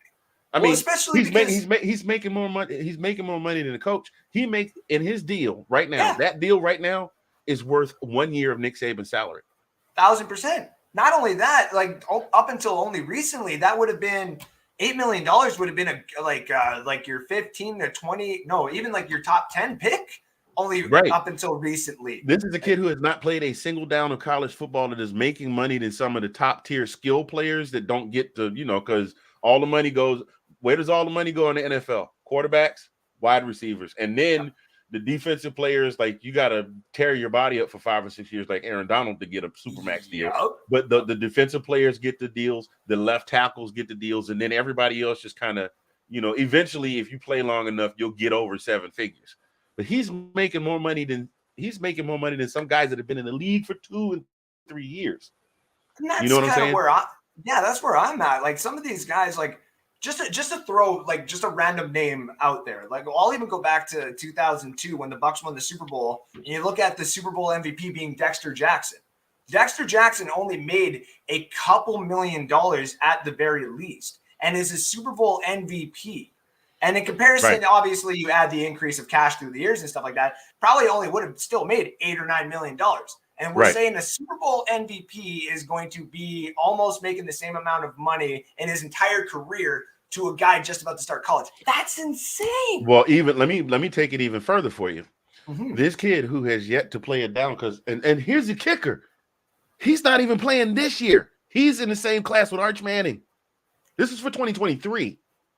So does he get that money while he's still in high school? Like, what the heck is this? I don't know how that works. I've been trying to dig into that and find that out, and I haven't been able to discover it yet because there's no rules. Or come on, man, that kid's probably got some money in his pocket right now. That kid's probably having the greatest graduation of all time. Oh man, look, I will say this: he's probably very popular with the ladies right now since that news broke. That's like TikTok money now. And that even right there is insane. I will put it to you like this: he is making about 200% what a rookie because a rookie contract, like what, 400, 500,000? If it for like a seventh or eighth, or for like a sixth, or for like a second or third rounder, then wouldn't that be? No. Yeah, I don't know what the rookie minimum is. What's the rookie minimum? To. So there's someone in the chat. If you are listening and stuff like that, me and Anthony are just trying to find it. There's probably like a fourth, maybe fifth rounder. I would say probably makes that. Yeah. Well, I mean, no matter what round you're in, if you just get paid the bare minimum, it's like minimum, it's like $500,000. Yeah. This kid is making more money before he even takes a snap in college than a guy that has already played a minimum of 3 years in college and is now in the league on his second or third year, busting his ass trying to get a bigger contract when it's time to renegotiate on his rookie option. That's crazy to me. And I think everybody agreed back before the NIL program happened that these kids needed to get paid. Yes. At the very least, they did not deserve to get like Heisman trophies taken from them for their mom accepting $1,000 or whatever it was for the Reggie Bush situation. That was really extreme. That was more than just extreme. That's like someone going, and I might get some heat for this if someone ever clips this. This is like someone like 50 years down the road saying like, you know what, maybe we should probably put Pete Rose in the Hall of Fame because it's over and done with and stuff like that. Like, we got a comment in there. $705,000. So this kid is making, so you multiply that by 2 to get $1 million. So that's 9, that's 18 and a half times almost the rookie league minimum. More like 17.6 if you really want to get the math right, but still, it's crazy. Well, here was the thing with the NIL. The only thing was the kids were saying they wanted to be able to make money because remember, Todd Gurley got suspended for like 4 or 5 games for taking some money for autograph. And this was a kid who was on his way to. I don't think the NCAA has necessarily an MVP, but he was on his way to a Heisman Trophy season that year, and he wound up having to sit out. And then he got hurt, you know what I mean? And all of that hurt his draft stock. Yeah, exactly. That's Colin. Colin is right there with me. I'm sorry. We see the comments coming before you guys I got you guys. Or Todd Gurley getting suspended for getting $10 for signing mini helmets at exactly. So what they wanted was, okay, these kids should be able to, because the schools are basically printing the money that college football makes. The schools are basically printing money. You dig what I'm saying? And so it at least let the kids make some money, and they wanted to do something. I think it was like a 5-figure something that they were saying would be amenable.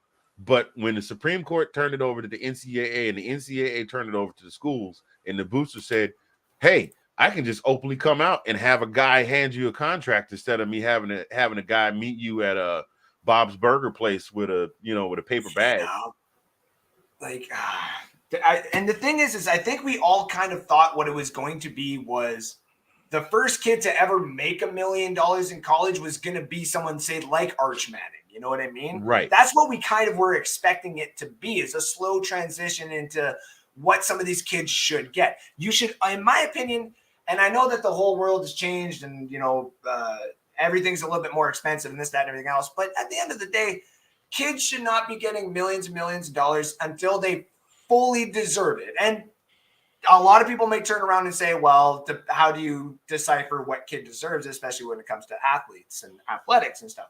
Totally understandable.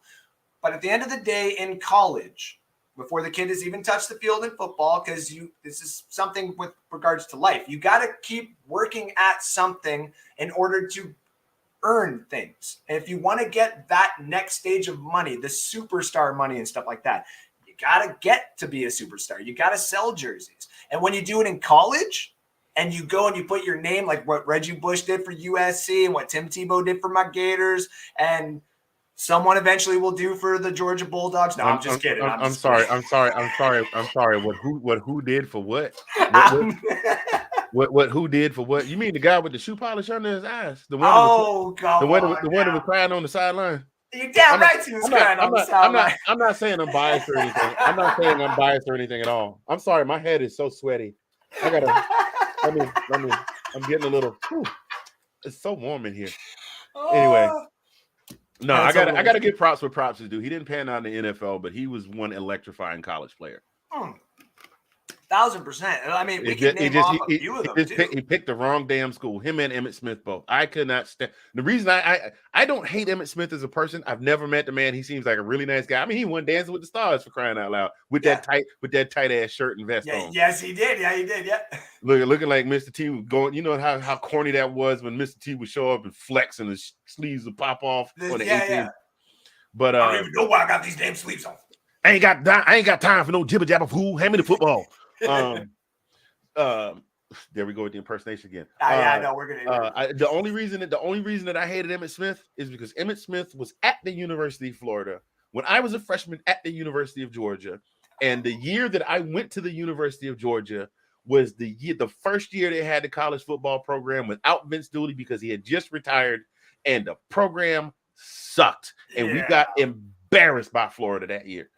We had the dorm party, the party we had in the dorm, because for those of us that didn't have the money or the pull to get down to the game, the dorm party was insane. There was alcohol on every floor. There was food. I mean, they were cooking out on the commons in the dormitory yard and bringing the food in, and they had food in the lobbies and stuff like that.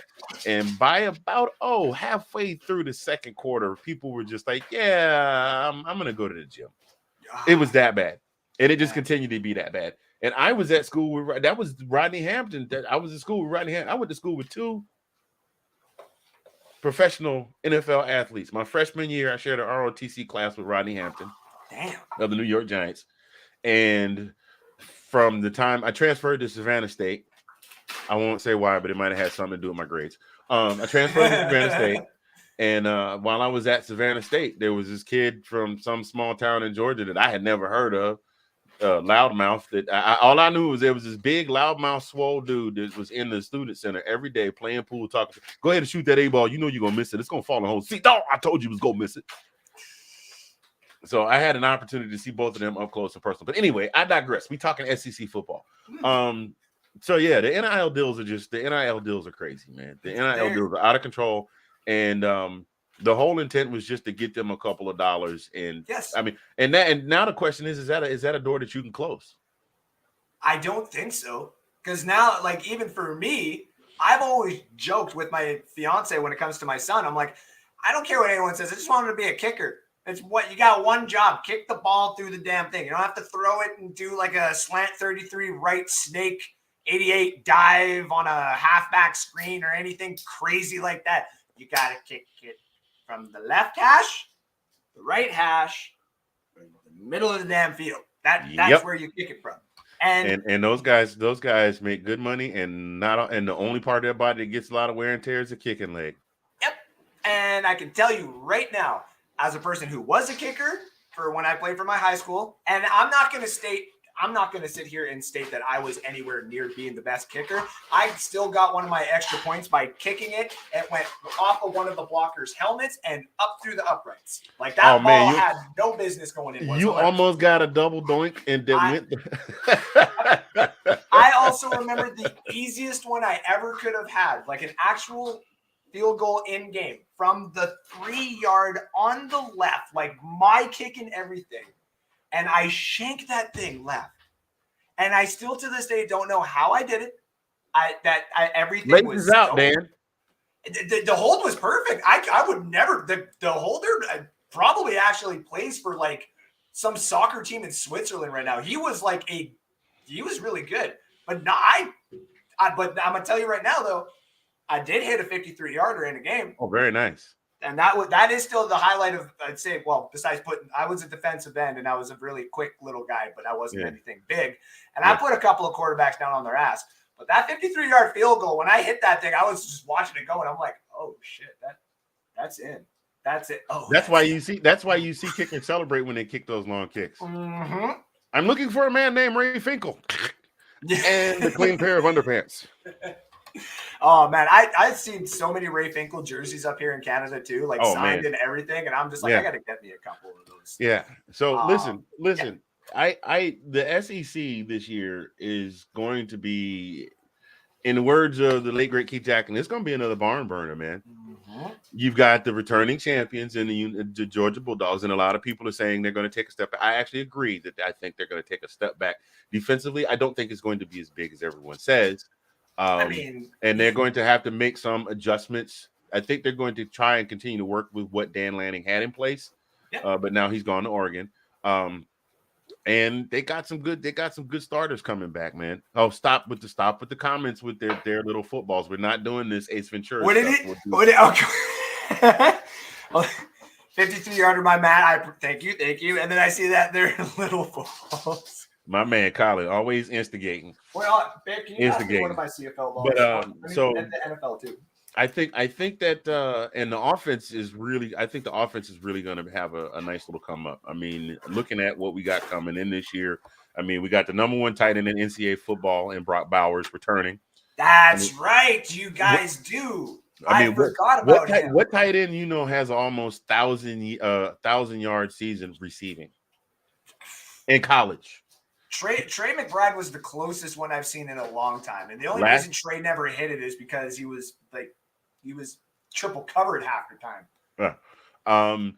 Because he had 870 yards receiving. The only reason he didn't get to 1,000 is because generally in the fourth quarter, once the game was well out of hand, there was no way teams were catching up. He would, Kirby would switch over to just grind it out. Zeus right, Zeus left, Zeus up the middle. James Cook around the corner. I was going to say James Cook and the other guy. Kendall Milton before he got hurt. Yeah. Who was the other guy? I'm trying to think. Dejon Edwards. He's coming back next year also. Gotcha. But he had 870 yards receiving. But then you've also got a lot of people didn't catch this name because Brock Bowers was getting all the attention, and everybody was talking about when is George Pickens coming back. Lad McConkey, who was a true freshman last year, the kid is he's not that big by football standards, but that kid will go up and go after a jump ball with anybody. He will contest any DB for a ball. He's scrappy. He's fast. And then you got Adonai Mitchell, who was one of the heroes of the national championship game, with the behind the helmet catch. Yep. So those guys are all coming back on the receiving core. The two guys I have on my board here that I have watching for next year is Nolan Smith and Jalen Carter. And I have absolutely adored Nolan Smith's game, to be honest with you. Mm-hmm. Like, what do you? So you had was it not Traylon Burks? Who was the first overall pick again this year? I'm trying to blank. The first overall pick from Georgia. And even in the draft there. Oh my God, I am drawing a complete blank. And a lot of people. Colin, help me out, man. Yeah, Colin, we need you here. Sean is the draft guru, and Colin is the roster guru. And usually I'm really good at this too, but we were talking to SEC, and I got my mind in. Devontae Walker. There it is. I knew either Sean or Colin was going to get it for us. Thank you. And we got, I know that Will Anderson now out of Alabama is obviously at the top of everybody's charts, but I've been watching Nolan Smith's tape, and my goodness gracious, this guy has got some skill. The reason that Nolan didn't get a lot of love is because all people saw was Nakobe and Big Baby. Mm-hmm. You know, even though Big Baby 6'9", 260 pounds. Where is he here? Big Baby Davis. I saw your boy there. Even though Big Baby might have only had one sack, I don't think he had that many sacks this season. Big Baby? No, he only had like maybe 3 or 4. Pressure, 3 or 4. But he got a lot of pressures. He blew up offensive lines and allowed having him on the line allowed him to blow holes open, and then Nakobe would come right through there. Yes, I saw that. I did see that comment earlier. I wanted to bring that up, and we were getting right into the conversation there with Sean too, and I was just like, I didn't want to forget about it. And then, of course, we cannot talk any part of the University of Georgia defense, the Dogs defense, without mentioning Mr. Keely Ringo. Yes, sir. Who will now forever live in Georgia infamy. For 41 years, we had Run Lindsey Run, the Lindsey Scott reception that led us to preserve the perfect season against the University of Florida and the immortalized. If you haven't heard Larry Munson call that play, go back and listen to Larry Munson, legendary sportscaster. Listen to the Run Lindsey Run. I'm actually that call. One. Yeah, the Run Lindsey Run. But you can't. And now you have Keely Ringo, who will forever be immortalized for third and Ringo. It was third down when he made that interception. I still think Kirby Smart can have a career if he decides to stop coaching in the Big Three. The big three leagues. Did you see Kirby hop? Kirby hopped almost as high as somebody's head when Keely got that interception. He knew. Well, he was a DB though when he was at Georgia, so he's got those hops. Now on the offensive side, man. He knew. He kept trying to tell him get down, and Keely was like, I'm going. I'm getting my touchdown. We ending this right now. I'm living in infamy. Like they build statues for me. As a football player, I played offensive tackle. Laugh if you want to. I was one of the biggest guys on the team at 8 years old. I just admitted to playing defensive end. Everyone knows the size of me, so nobody start laughing at us. Get out of here. And then I played. Linebacker. I played both ways because we were kind of a small team. Gotcha. Every DB, their two fantasies in football is a pick six. Mm-hmm. And if you're not the guy to catch the ball, to get an opportunity to lay some lumber on the rundown. And that escort was beautiful. Whoever that was that laid Bryce Young out. Oh, buddy. I still remember one of my favorite things about playing on the defensive line was whenever we got a pick, I was the lead blocker. Yeah. I was the one that finally got to full board, always wanted to be the running back, always had the fumble issues and stuff like that. Finally get to just drop my shoulder into people, put it right in the chest and lay him out. Mike Allstat without the ball, baby. We called it 10 toes up in the air. That was the goal. Yes, sir. I played flag football at my last duty station. We were people were shocked because the guys that worked in the hospital, I can't believe the guys at the hospital are so violent. We were killing them. We were killing them. don't Anyway, actually doubt that though. And then on the offense, man, you got Dejon Edwards coming back. He didn't really get a lot of play because Zeus did most of the heavy. It was Zeus and James Cook did most of the heavy lifting. That's right. Yeah. And then you had Kendall Milton, who also was like the third back. That was like the running back by committee. He'll be back.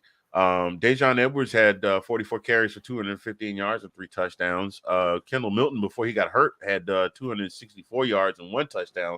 Both of them are averaging over 4 yards a carry. So all three backs, Zeus, Kendall, James, and Dejon were all averaging 4 yards a carry. Then you got Andrew Paul, who is an incoming freshman in the class of 2022. Love his first name. And I had no idea why they flipped. He was committed to Clemson, and we flipped him. Nice. This kid played 41 games in high school. You want to take a stab at how many yards he had when he was in high school as a running back? 41 for how many? 41 games? 41 games in high school. I'm gonna guess probably just shy of 3,000. Try 4,620 yards. Damn! With 70 touchdowns.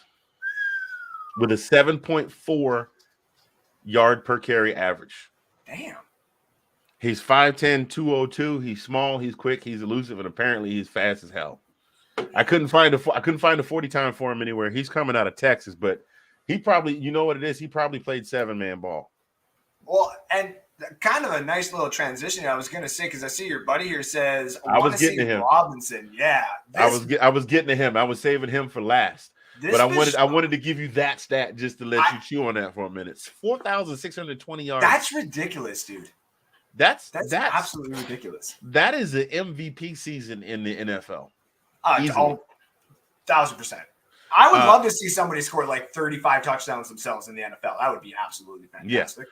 So, well, actually, 4,620 yards. That's over 1,000 yards a year because he played all 4 years while he was in varsity.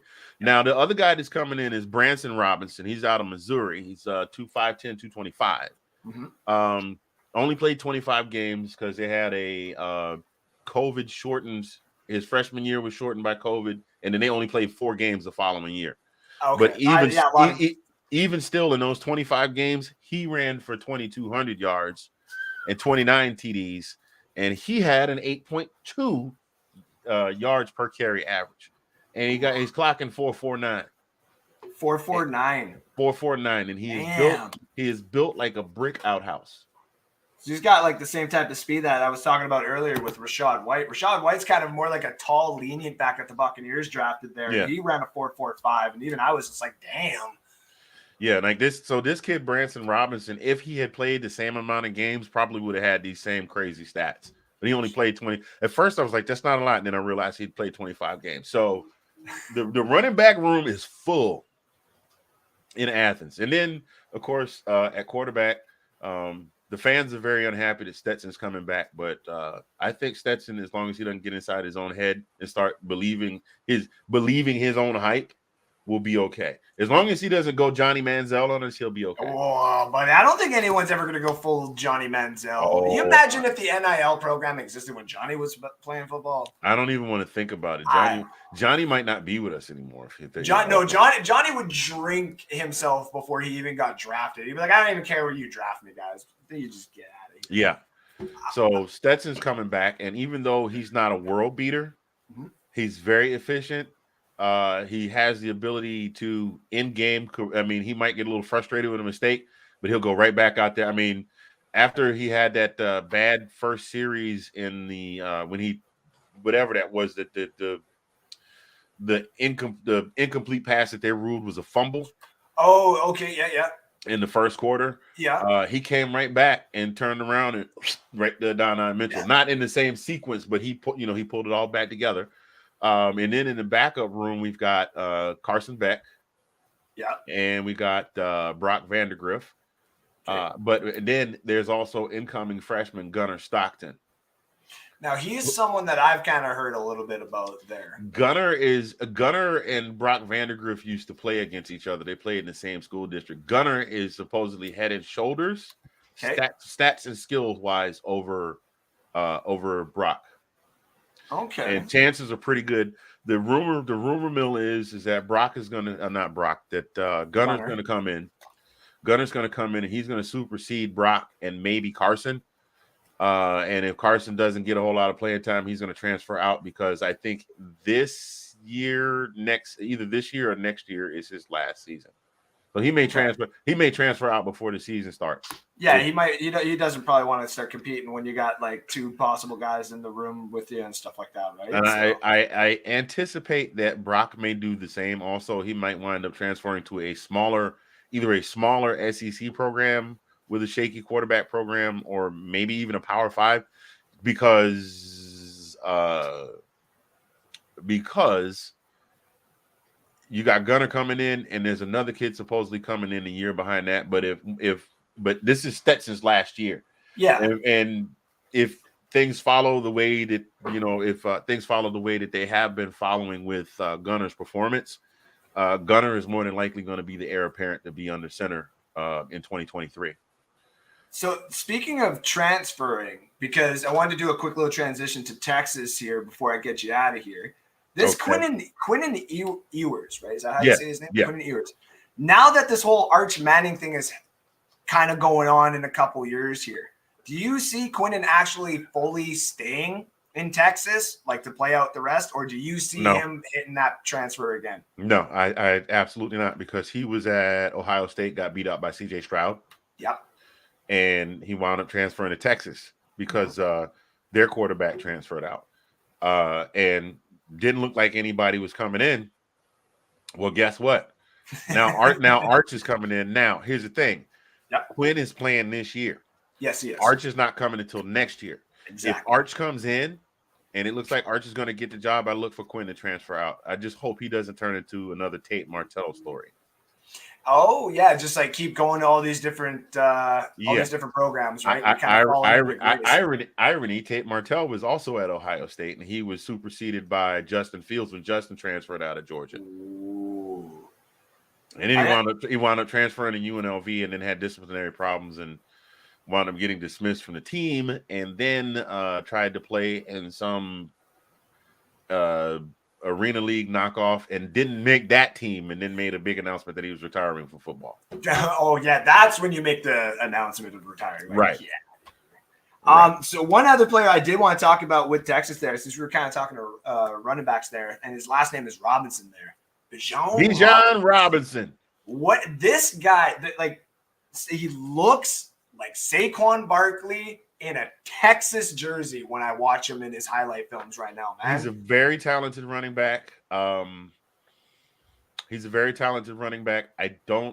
If they don't come up with some kind of something for him, some kind of blocking scheme for him, I think he'll still get drafted. Mm-hmm. I just think his draft running backs generally, you got to be above him. You got to basically have stats like Andrew Paul. Yep. To be able to get drafted, and he sniffed the first round. I mean, I haven't seen too many first round running backs drafted, like high first round draft picks in many moons. Yeah, Zeke and Saquon were one of the last ones, and we've only seen Zeke really kind of pull his weight respectively. Yeah, so he'll get drafted. I think he'll be a mid second rounder. Wow. Just because of his skill. No, the kid's talented. Well, I take that back. I put him in the same room with Brian Robinson Jr. that just came from Alabama. Gotcha. Brian Robinson was an absolute beast, and he went third or fourth round. Kind of ridiculous where he fell to. Same with also I'm throwing another Gator in here, but Damon Pierce was literally the only piece of that actual offense for the Gators last year. And he deserved every time you say Gators, the baby dies. Every time you say Gators, the baby dies. Wait. I'm gonna have to clip that. I came ready for you because I brought. I'm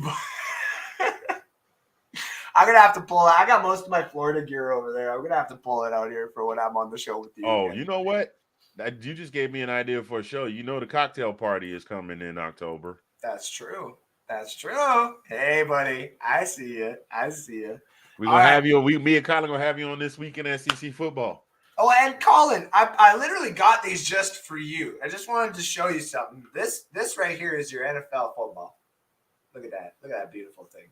It's kind of small, don't you think, compared to this beautiful bastard right here. Look at it. It's pure Canadian pigskin. Nah, I love this thing. I love it. You can't do that to me. You said pigskin, and I immediately. Oh, in the end, the Giants triumphed over the Packers by kicking an oblong ball made from the skin of a pig through a giant H. It was a much victory. I love your impersonation. Honestly, okay, I'm gonna sign you up for when I do this weird little 6 or 8 part episode thing that has nothing to do with sports whatsoever. But like I said, it's either gonna make or break me as a comedian. I'm gonna need you to come for a couple of impersonations because I definitely can't do some of them. That's for sure. Oh, you want impersonations? I got impersonations. I can do them all day. My voice has gotten a little deeper in a couple of years in the last few years, so I can't do Kevin Hart anymore. You know, bang, bang, ah. Oh man, see, But, if my kids weren't sleeping right now, I would just start popping off too. Oh yeah. But now here's my thing. The wild card for me in the transfers that are taking place now is that university just a little south of me in Norman, because their coach is gone. They brought in a defensive-minded coach, so their defense is going to improve. But what are they going to do with their offense? And who's going to be under center? Because they lost both Caleb and Spencer. That's right, they did. Caleb's out in California. Spencer's down in South Carolina. Or with not Andrew, with Lincoln Riley. Yeah, Caleb Williams followed Lincoln Riley out to USC, and And breaking Spencer.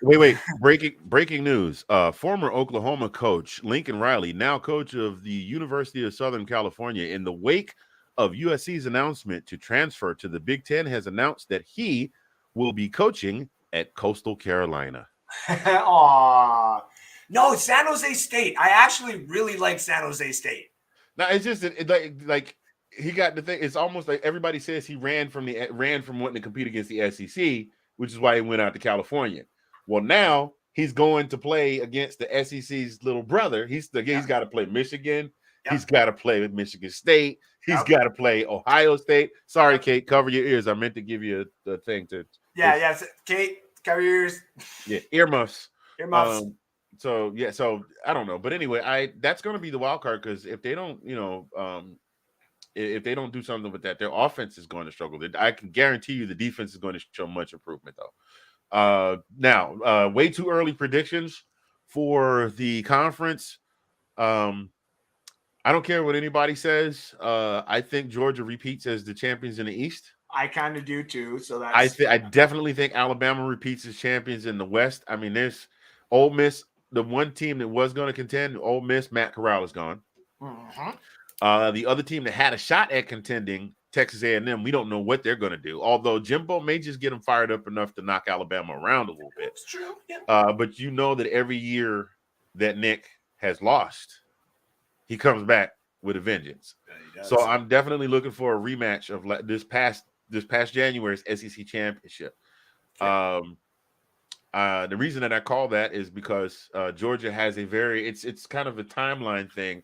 We got a national championship in 1942, didn't win another one until 1980, almost 40 years. The following year, the year following that 42 championship, they almost went back and won again. 1980, they won a national championship. They were whisper close to winning again in 1981. That's true. They wanted the 2021 national championship. I think they're gonna make it back. You think they'll do the back-to-back? You think they'll pull Nebraska and Alabama? I don't know if they'll make the national championship, but I definitely am calling them going back to the CFP. Okay, I'll give you that. I got biggest contention in the East for Georgia is Kentucky, much improved. They're pretty much bringing the whole band back. Chris Rodriguez at running back. Will Levis at quarterback. Oh yeah, that new Josh Allen that I want. Yeah. Stoops is a phenomenal coach. That is. It's one of the few families where where both brothers are very talented coaches. Mhm. Did I say that out loud? Horrible. What? Someone's gonna clip a lot of things that you've said on this show and be Oh like, God, he said it. I'm gonna clip them. What are you talking about? And look, you are never gonna hear me say I didn't say that. I'm looking at you and go, did I say that for real? I probably did say that. I'm gonna go back and look at it and go, yeah, I did say that. But That's anyway, like if you ain't never gonna hear me say voluntarily I'll put on a Saints fan or a Saints jersey. It ain't. Nope. Oh, If I lose a bet, I'll do it because I have to. Doesn't mean I'm going to be happy about it. But you think you're just going to give me a Saints jersey or a Saints anything to have in my house? I get base card sets of the New Orleans Saints and I leave them outside in the rain. That's why the only bets I do for Georgia, Florida are Facebook profile pictures because I absolutely refuse. I am like Leanne Tui. I am not wearing that gaudy blue and orange. I'm not going to do it. It is not in my color wheel, and I'm not going to do it. Just like I know for the Loosemores there, they at least for Alex's sister, she can never be caught dead in an Ohio jersey because her dad would basically disown her. Pretty sure that goes for Alex too, but I did have to wear a Panthers jersey. I could do Panthers. I could do Panthers, but man, dude, and I could do Falcons. But there's a reason for our Dynasty League this year. Right up at the top that way, we have a list of the whoever finishes last has to go 1 week. Full profile of like the team. They got to do the jersey, take the picture. They got to go on at least 2 shows that week, fully decked in that jersey. And I even told them, I was like, I will literally spend literal money to not finish last in that league. I will never put on a Saints jersey. It is not happening. Hey, I even had to wear a Cowboys jersey. My wife and I have a running bet. She is a diehard Cowboys fan. I'm a Falcons fan. So when the Falcons and the Cowboys played, it's Handy Bowl. Well, the Falcons were summarily embarrassed in Handy Bowl 6 this year, and I talked Mad Cash trash to Janae in the week preceding. Yep. And the deal was, if the Falcons won, Janae had to wear a Falcons jersey. If the Cowboys won, I had to wear a Cowboys jersey. And boy, did Janae let me have it. And the look that Sean gave me, because Sean was hyping me up. Yep. The look that Sean gave me, that looked like a dad that just looks at you and goes, "I'm not mad at you. I'm just very disappointed." He couldn't even. He just looked at me like, I can't even help you. I said to myself, I was on a roll and I was roasting her, and I said, matter of fact, let me tell you something. The look on Sean's face, go back and look at it. Sean is like, he's not gonna do it, but he had to. He was hosting the show, and he was like, yeah, boy, but I can see it in his eyes, like, cool, don't do it. And he was like, Dave Chappelle said, every brother needs an old black man to jump up and say, "Oh, brother, don't do that. Do not do that." So I said, I'll tell you what, if the Falcons win, you got to wear a Falcons jersey. And if Dallas wins, I'll wear a Dallas jersey. And Sean was like, yeah, boy. But I could just see it in his eyes. He was like, bro, you sure? Bro, you should have done that. That's just this. Like he was looking like that. He was looking like that one meme.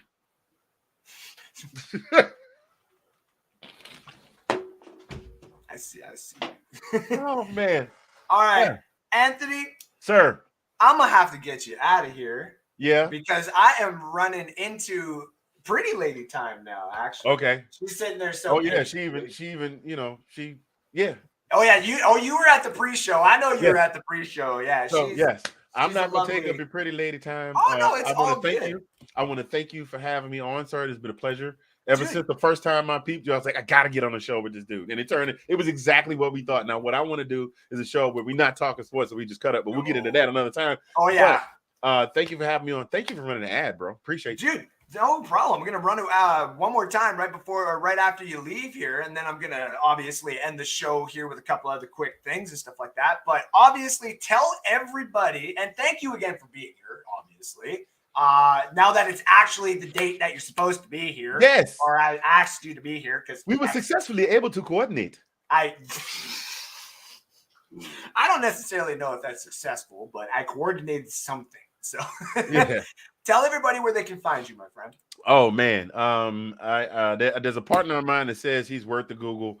All you have to do is go look up, and I'm going to tell it to you like Usher says. They call me MISTAFINGANZ. If you Google Mr. Fingers, it'll give you everything. But short version, Zagnif Productions, Zagnif 1. That's our YouTube channel. That's where all our podcasts are. They're also on Spotify under Zagnif 1 podcast. There is Zagnif Productions on Facebook. There's Zagnif Productions on what's the one with the camera? Instagram.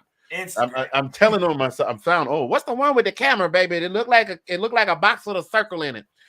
With Zagnif Productions on Instagram.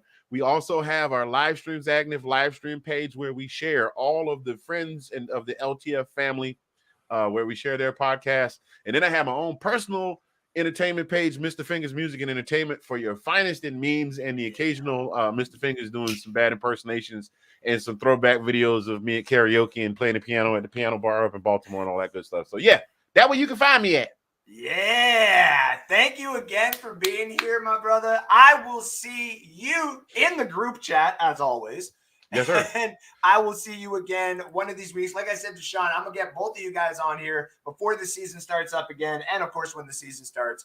Because anytime I got to play your Falcons, I would love nothing more than to have you and Kyle on here. And then, of course, when we inevitably are playing for the SEC championship this year. We gonna come on and we gonna talk mad cash trash. You know we are.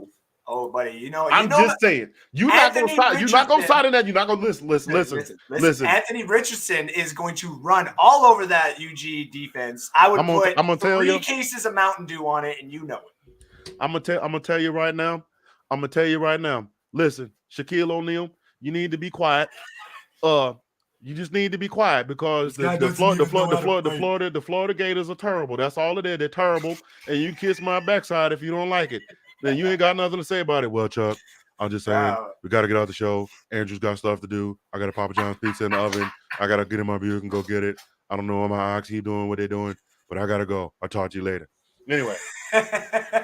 Dude, much love. I'm going to see you again. We're going to do a show of just like impressions or something like that. Oh, man, but it'll be all night.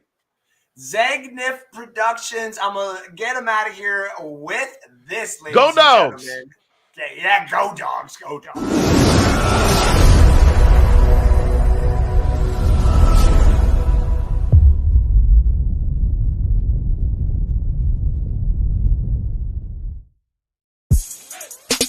Zagnif Productions, in association with Zagnif Apparel, gives you the opportunity to win free athletic gear. And here's how you do it. Visit the Zagnif Apparel Design Shop at Etsy.com. Purchase any piece of apparel that will automatically qualify you for the August 7th drawing for free apparel. Each purchase counts as one entry. No limit on the number of entries allowed. At least one lucky winner will win one free outfit. That's right, one free top, one free bottom. Note, the embroidered bomber jackets will not be regarded as prizes for this sweepstakes. July 30th is the last day to enter. So get to the Zagnif Apparel Design Shop at Etsy.com today for your chance to win free athletic gear, courtesy of Zagnif Apparel. in conjunction with Zagnif Productions, LLC.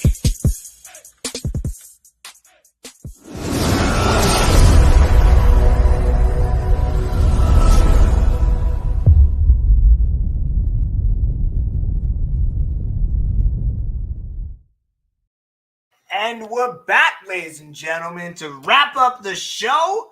That was Anthony Handy from Zagnif Productions. As you heard, get in there for the free giveaway. I got to get me on that, too. I got to get me some stuff. I should have done that before I went to the rave. I bet you he's got some stuff in there that I could use for a rave. I mean, there's a cup there. I saw this on a coffee mug. Babe, make coffee mugs and shit. I know you don't care. I know you're busy and stuff like that. Fine. It's totally sorry. You know what? I should be talking to them, not to you. I understand. Let me just finish. I meant when I'm doing the show. Now I'm getting yelled at for this. Ladies and gentlemen, thank you for tuning in to NSD today. This has been absolutely so much fun having Let's Talk Football's very own Sean Spencer. There it is. Let's Talk Football, ladies and gentlemen. I should have put Zagnif Productions overlay on. I'm sorry that we got hacked here in Canada. We don't know by which country, but we do know which country. Allegedly. I should say allegedly, because if they ever go through this and they're like, who had internet? This guy had internet. What was he saying on live? That's probably what they're going to do to me here in Canada. Yeah.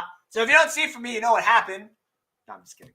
Ladies and gentlemen, again, thank you so much. NSD, like, share, and follow not only this show, this page, Let's Talk Football's page, Zagnif Productions page, because everybody's growing something fantastic. They got like 7 different shows on their platform. I have 1. And yet, this show right here, I love so much, and I wouldn't change for the world. Sean's got like 7 shows that are all his baby. He's got this tiny little family of baby shows that are just growing so big, and I'm so proud of every single one of them. Anthony and Mr. Fingers and everything that he's got going on there. This guy can make music. I can't even make music. But we can make music, eh? You know what I'm saying, pretty lady? Anyway, I'm sorry. I'm going to end it, okay? It's just hard to end it when I'm on this roll now. I'm on a roll, ladies and gentlemen. Can't stop me now. I don't know what else to say. Like and share, follow NSD. Next week, I got another brand new guest coming on. We had 2 guests today. Next week, I think I only got 1. But if I get 2, we'll get 2. But you're going to love the guest next week. So thank you all for being here. Much love. Again, we're going to see you next week on Friday night as per usual. That's my slot. That's when I'm going to be here. So we'll see you then. We're going to have some player rankings ready for you. Since we didn't want to do it every week, especially with Dynasty, we got to let it chill. But we'll see what happens with the Baker Mayfield stuff. We'll see if there's any other trades going on. But until then, much love from up here north. Stay safe. Do whatever you need to do. Smoke a fatty. Or don't smoke a fatty. Just be chill. And goodbye.